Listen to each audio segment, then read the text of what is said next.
What is this game? Why do you have a job? Why is there 3 armors? Why is there guns in this game? Give me a gun! That's how I'm amazing at everything. Ah, I see you flex. Oh, look. Look. Oh my god, I haven't played in 3 days and then you're dead. Man, just... Oh, Lord God, I'm gonna lose my...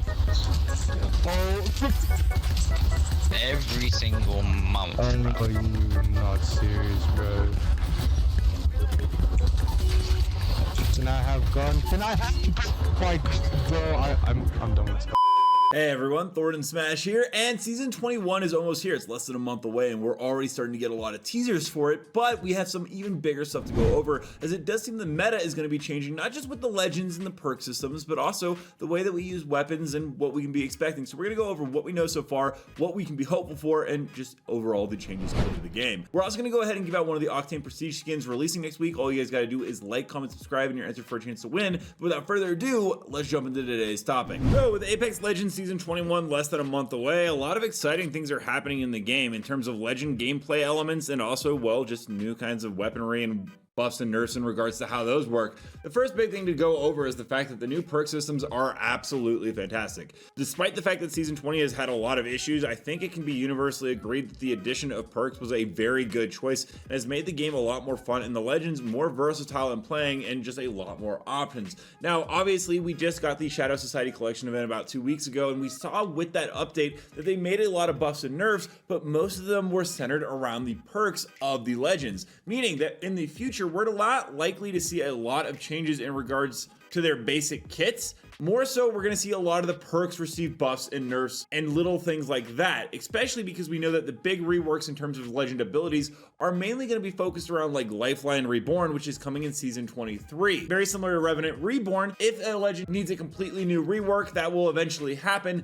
But in terms of buffs and nerfs, it's mainly going to be focused on the legend abilities. And this kind of makes sense. If you look at the pick rates right now, it's actually in a pretty good spot. Obviously, Loba's there at the top with Mad Maggie because they're a recent breakout challenge to get the Flatline Reactive skin.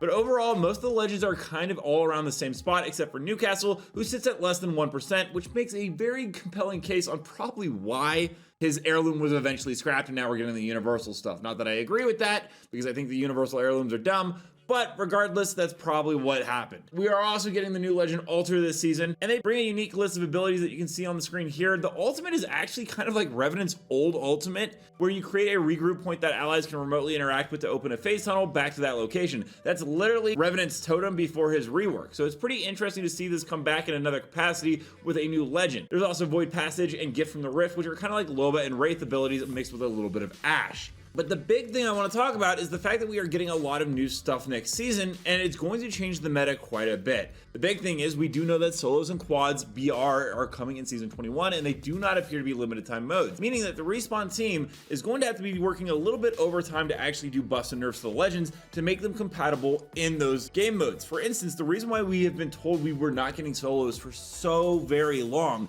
was the simple fact of the matter that certain characters' abilities wouldn't work in a solos mode, like Lifeline, who is going to be getting reborn, meaning that we are likely to see some buffs and nerfs to legends that weren't formerly available to work in solos mode, so that they are now compatible in that, or there will be a separate list of abilities that will allow them to compete in that would make them make more sense. Otherwise, there's just no reason to play Lifeline in solos mode. Or Newcastle, who already suffers from a pretty horrible pick rate. Now, along with that, there's also the big TDM coming, which is a 12v12 limited time mode in Season 21.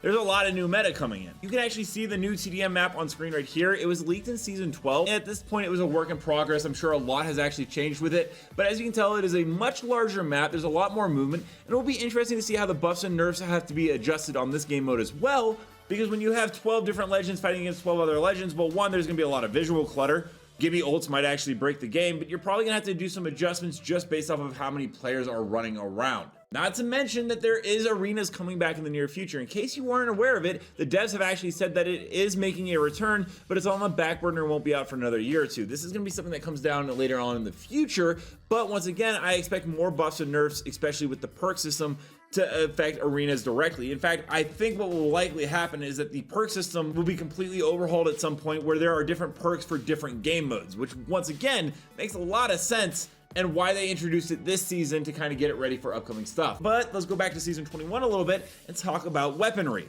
Now, we know that in season 21, in terms of buffs and nerfs, we are going to be getting the P2020 in Mozambique with Akimbo abilities, meaning that you are now able to dual wield them and they stay in one slot, meaning you can still carry a secondary. This is actually pretty interesting and makes them much more viable. Now, this is probably a test, at least for the Fanatic, which is an energy pistol which is going to be coming in the near future. This was tested as a dual wield. There were rumors and leaks that it had since been scrapped as a dual wield. There's been no confirmation that it's back to dual wielding, but I imagine that the Akimbo P2020 and Mozambique are a feature to test if this is something that is viable in the game for the long term and if this new weapon will work. This weapon is supposed to release actually with the new map Suatamo, which is going to be coming in season 22 now, from what we know, as season 21 is going to be getting a Broken Moon update. So unfortunately, it does not look like we will be getting a new weapon, at least not now for season 21, and there's been no leaks to actually back up the fact that we will be getting a new weapon. However, there is another weapon that we can be expecting very near in the future, as Hypermist let us know that there is a legend called Artemis in the files,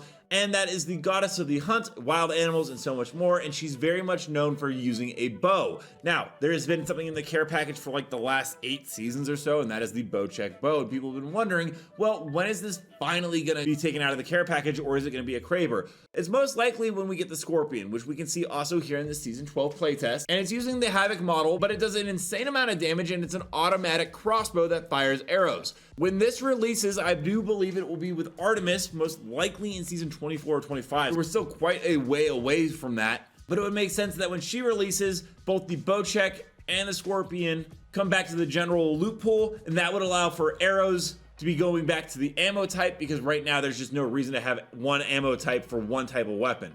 Overall, the game is going in a very interesting direction, and it will be interesting to see how they continue to do the buffs and nerfs for all these different game modes, especially the ones that become more permanent, and if the legends will be able to acclimate and still be viable in the near future, and what they do with the Reborn series after Lifeline, as there is a couple like maybe Mirage or even Octane that could use the same treatment. Let me know down below, what are your guys' thoughts on meta in season 21 with the Akimbo weapons? What kind of other changes would you guys like to see? What do you think will make the biggest impact going forward in the future of Apex Legends? Also, don't forget to check out this channel right here by my editor Novell, who does amazing Apex Legends content. And until next time, Legends, keep slaying the Outlands. I'll see you out there.